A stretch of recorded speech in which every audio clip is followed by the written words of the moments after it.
गुजरात। सारनाथ स्थित है उत्तर प्रदेश, बहुत इंपॉर्टेंट है। सारनाथ कहाँ स्थित है? उत्तर प्रदेश। और महाकाल मंदिर है मध्य प्रदेश। महाकाल मंदिर था मध्य प्रदेश। भारतवर्ष के लिए इंडिया शब्द का प्रयोग सर्वप्रथम किसने किया? सर्वप्रथम हेरोडोटस ने किया। हेरोडोटस, जिन्हें इतिहास का जनक भी कहा जाता है, फादर ऑफ हिस्ट्री, हेरोडोटस, इन्होंने ही भारतवर्ष के लिए इंडिया शब्द का प्रयोग सबसे पहले किया। निम्नलिखित में कौन सा नवीनतम समझा जाता है? सबसे नवीनतम मानव हम इसमें किसको कहते हैं? तो अभी पढ़े थे कुछ देर पहले, क्रो-मैनन मानव को। क्रो-मैनन मानव, इसको याद रखना, कई बार पूछा गया प्रश्न है ये। सबसे आधुनिक मानव या क्रो-मैन जो है वो सबसे नवीनतम मानव है। इतिहास का पिता की पदवी सही अर्थों में निम्न में से किससे संबंधित है? तो फादर ऑफ हिस्ट्री किसे कहते हैं? हेरोडोटस का, अभी जिक्र किए थे हेरोडोटस। प्राचीन नगर तक्षशिला निम्नलिखित में से किसके बीच स्थित है? तक्षशिला है सिंधु और झेलम के बीच। सिंधु और झेलम के बीच। याद रखिएगा, कुछ दिन पहले मैंने कम्युनिटी में एक प्रश्न डाला था जिसमें पूछा था कि इनमें से सबसे लंबी नदी कौन सी है? तो याद रखना, जब ऐसा प्रश्न आए तो सिंधु नदी जो है वो ब्रह्मपुत्र, गंगा, इस सबसे भी बड़ी नदी है, ठीक ना। तो सिंधु वहाँ पे बड़ी नदी होता आंसर। आप लोगों ने बहुत गलत किया था, कुछ ने ब्रह्मपुत्र और कुछ ने गंगा पे टिक कर लिया था। भारत की सबसे लंबी नदी पूछे तब क्या हो जाएगा? गंगा। भारत पाकिस्तान मिला के अगर पूछते तब सिंधु हो जाएगा। निम्नलिखित अंग्रेजों में से कौन था जिसने सर्वप्रथम भगवत गीता का अंग्रेजी अनुवाद किया था? भगवत गीता का अंग्रेजी अनुवाद किसने किया था? चार्ल्स विकिल्सन। हम इसको ऐसे याद रखे हैं कि एक ब्लेड आता है, ब्लेड जिसे हम काटते हैं, ब्लेड, उस एक कंपनी है उसमें विकिलिक्स या विल्किल्सन करके ही ऐसा नाम है, तो चार्ल्स विल्किल्सन ही याद रख लो, ठीक ना। तो उसने ही भगवत गीता का इंग्लिश अनुवाद किया था। आपको एग्जाम में आंसर मिल जाएगा, ठीक ना। चार्ल्स विकिल्सन नाम है हालांकि इसका। निम्नलिखित प्राचीन भारतीय अभिलेखों में कौन सा एक खाद्यान्न जो देश में संकट काल में उपयोग हेतु सुरक्षित रखने के बारे में प्राचीनतम शाही आदेश है? ये कौन सा आदेश है?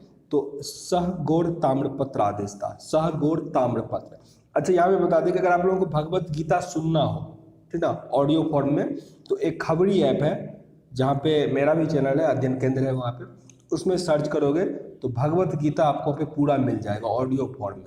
एक बार सुन लेना, पढ़ना दिक्कत है, सुनने में तो कुछ जाता नहीं है, आराम से बजा के छोड़ दोगे। 18 पार्ट है टोटल, हर पार्ट अप्रॉक्स 50 मिनट का है, सुन लेना, ठीक है ना। काफ़ी आपको जीवन जीने का तरीका ये सब सीखने को मिलता है वहाँ से। खबरी ऐप का लिंक आपको डिस्क्रिप्शन बॉक्स में मिल जाएगा, वहाँ से आप उस पर जा सकते हो। यहाँ पे प्रश्न अगला हमारा, भारत में निम्नलिखित में से आने का सही कालक्रम क्या है?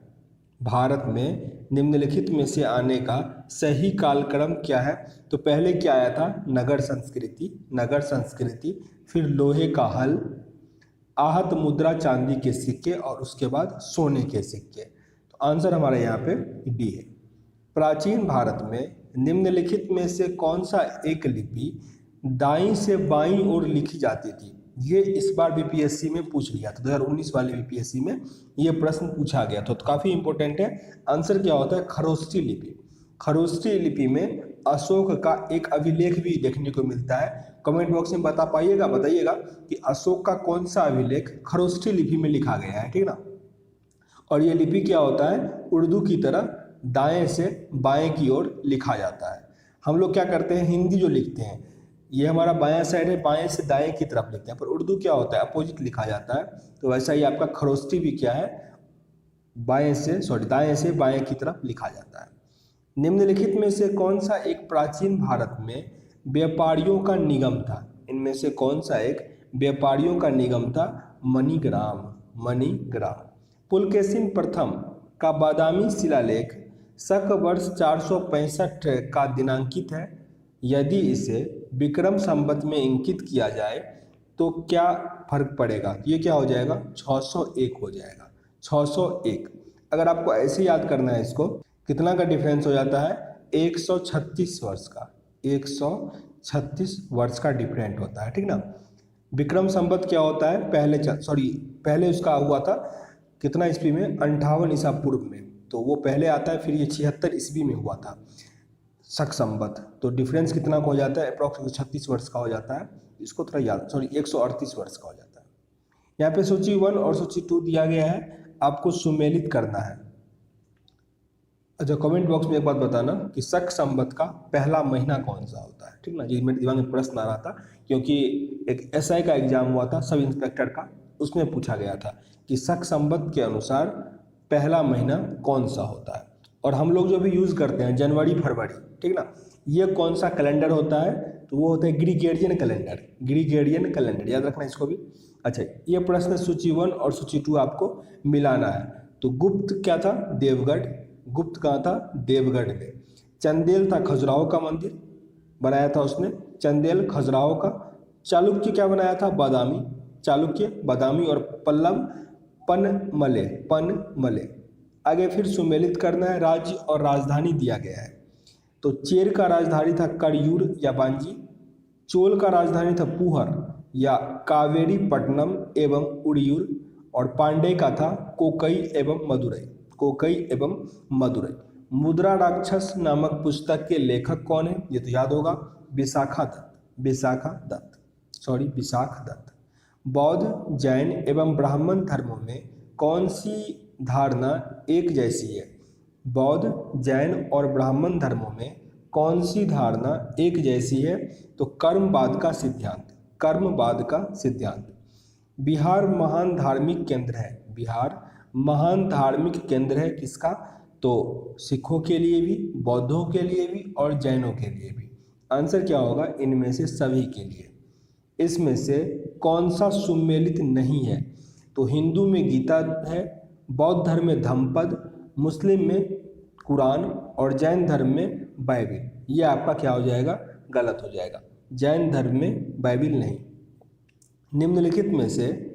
निम्नलिखित युग्मों में से कौन सा सही नहीं है, यहाँ पे भी क्या है, एक गलत है, तो कर्म मंजूरी हर्ष का ये गलत है, जबकि विशाख दत्त का मुद्रा राक्षस, कालिदास का मालविका अग्निमित्रम और अश्वघोष का सौंदरानंद।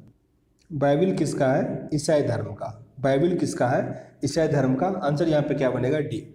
निम्नलिखित में से कौन सा सुमेलित नहीं है, तो कर्म मंजूरी हर्ष ये गलत है, मुद्रा राक्षस सही है विशाख दत्त, मालविका अग्निमित्रम कालिदास और सौंदरानंद अश्वघोष, ये तीनों सही है, जबकि कर्पूर मंजरी हर्ष ये गलत है। यहाँ पे मानव द्वारा सर्वप्रथम प्रयुक्त धातु कौन सा है, तांबा।